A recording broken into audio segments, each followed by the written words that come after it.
And we are so back to our medium chikahan. Ito po si Alwin Ignacio, the diva that you love.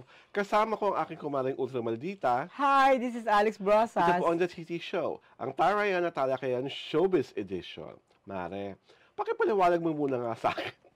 Kung bakit natin kailangan pag-usapan si Jack Roberto, na ang tanging claim to fame lang naman ay jowa siya ni Barbie Fortesa. Ano bang kahindik-hindik na bagay na ginagawa nito ngayon? Well, nasangkot siya. Nasangkot talaga. Ay, sangkot? Oo, sangkot. Saan? Sangkot siya. Sangkot siya sa yung starlet na si Ava Mendez, sexy starlet. So sino muna si Ava Mendez? At kailangan siya pa kasi panahon. Si Ava Mendez, I don't know her from Adam eh. Sorry Ava, pero parang sexy starlet lang is all there is to you. Parang gano'n lang ang pagkakakilala ko sa kanya. Oo, pero maganda naman siya, pretty. In fairness to her. Diba? So anong drama ni Ava? Ano nirereklamo niya? At bakit nasangkot si Jack? Kasi may nag-circulate ng mga photo sa social media na parang alluding to her as the parang other woman, parang inaagaw niya si Jack Roberto kay Barbie Fortesa. Okay. Yon, magkasama sila sa isang party. So, parang pinalalabas na inaahas niya si Barbie. Inaahas niya si Jack kay Barbie. Okay. Yun ang Yun ang pakulo. That's a story, That's a story on social media. Which, she felt na she has to address it. Okay. How did she address it? Ano sabi niya? Nag-ano siya sa TikTok. Nagsalita siya sa TikTok. It's a very lengthy TikTok interview. I don't know who was interviewing her, pero a girl, 'di ba? I do not know. Ngayon, explain niya. Ang bottom line ay hindi niya type si Jack. Okay. Pangalawa, kinento niya yung start ng pala, may common friend sila, nag-birthday sa isang 5-star hotel. So, they were both invited. Ang kasama ni Jack, yung driver niya. Ang kasama ni Ava, yung kapatid niya at yung driver niya. Ngayon siyempre, inuman, want to sawa, chuchu, naleng-leng na. So, parang touchy-touchy pala daw si touchy-feely si Jack. Oo, si Jack pag nalasing.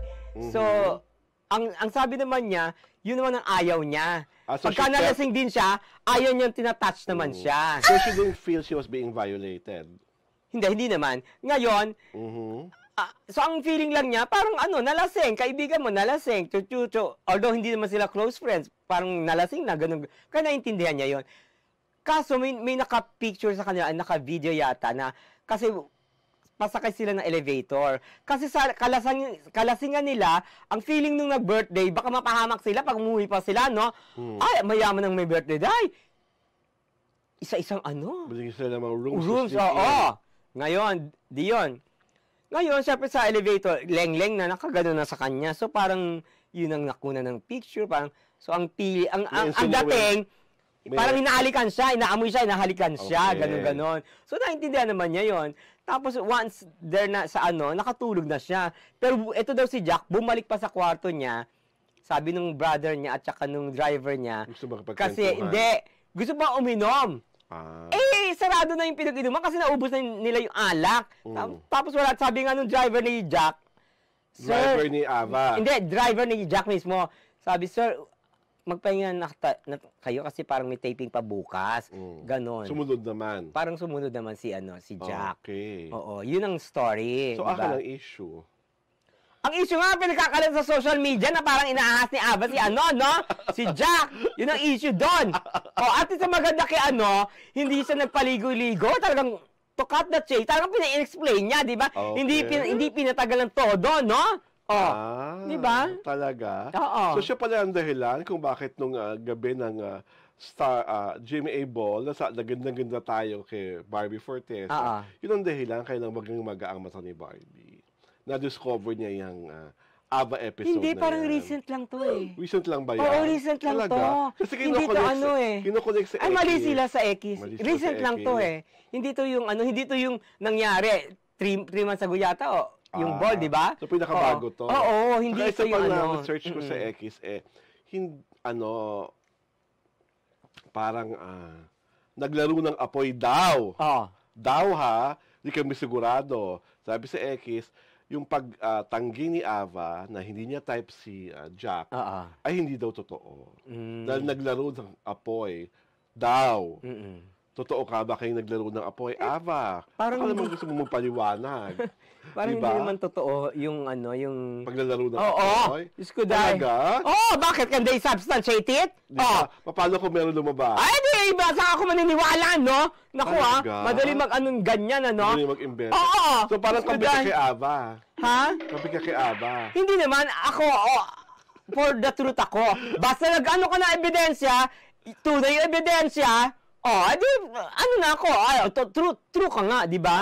When you claim something, you have to substantiate it. Akala ko pa Diba? naman, sila ang huling pasabog na magkakahiwalay.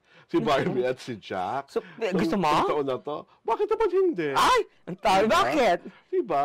Bata pa naman sila pareho to be so serious. Ganon? Diba? Yung iba nga nagtagal ng 12 taon, wala na naman nangyari. Diba? Ay, bakit sila Gladys Reyes, saka si ano, bata True pa rin love sila? yun. Oh, True love bata yun. pa sila noon, ha? True love nga yun. Eh, bakit ito, hindi pwedeng true love? Si Jack at Si Jack at si Barbie, Wala. Ay, fan ka ba nila? Ha? Fan ka nila? Hindi. I don't know them from Adam. Eh, kasi ang premise kasi, di ba sila Gladys, bata pa rin, nagkagustuhan. Oh, sabi mo, true love. Eh, ito, bata pa rin, nagkagustuhan. Hindi ba pwede true love? Hindi Oh. eh. Hindi, ayaw mo pumayag. Nananalig.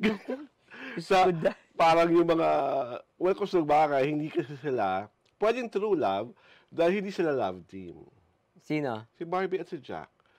Ah. Hindi sila love team. Unlike yung mga nag-break Mm. recently, mga from love teams talaga sila, di ba? Parang Nagkagustuhan. nagkagustuhan. Parang may sumpa no? Di ba? Parang lahat ng love teams na nagkatuloy may sumpa. Oo. No, Parang parang- pa yung Vilma Edgar. Oo, di ba?